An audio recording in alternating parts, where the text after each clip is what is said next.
The Contact Theatre on Oxford Road is a pioneering theatre venue that focuses in entertaining and engaging 13 to 30-year-olds in all types of performance.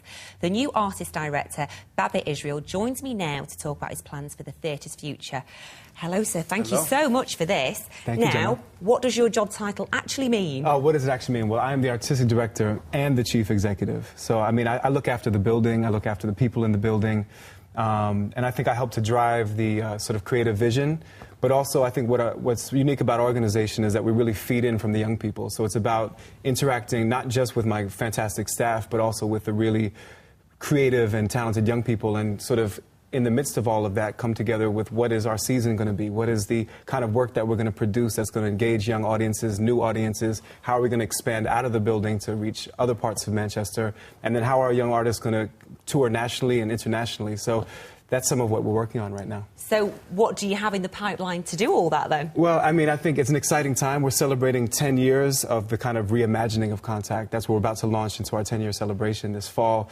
So I think we have, like, this fantastic history, and we have, you know, like you said, it's pioneering. I mean, I came to Manchester for the first time in 2005 and fell in love with Contact as an artist when I first came, and kind of sung its praises in my travels around the world.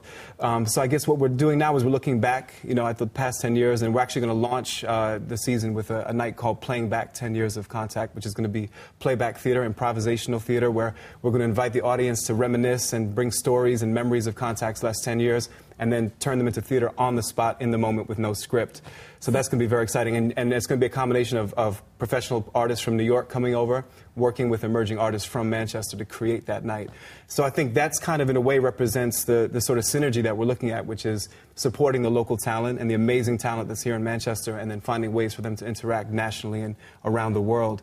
I think also, if we look back at the history, there's a lot of young people who came into our youth programs, like CYAC, and have, you know, came when they were 13, 14 years old, and now they're coming back with their own companies, their own, you know, productions that they're sort of driving themselves. So I think that's also what's exciting, is we've sort of seeing the results of the 10 years now. We're seeing, you know, artists like Keith Saha, who was in our first ever production, Wise Guys, is now coming back with his own, he's running his own company based in Liverpool, and they're coming back to direct work and present pieces. So I think we're seeing the payoff of these 10 years, and now it's about these next steps, which is national, international, and then kind of creating new engaging events. I mean, this summer CYAC, we have a Grupo 19 coming from Sao Paulo, Brazil, working with a young artist, doing a site-specific piece at MOSI, at the Museum of Science and Industries. So that's an exciting collaboration, where we're going to this fantastic and historical building, you know, getting out of our building, expanding to other parts of the city. And very briefly, whereabouts are you from? I'm from New York City, born and raised. We thank you for choosing us, and we hope we're as exciting as New York to you. I love Manchester. It's a fantastic place. Great to be here. Thank you very much indeed. Look forward to seeing some of the shows.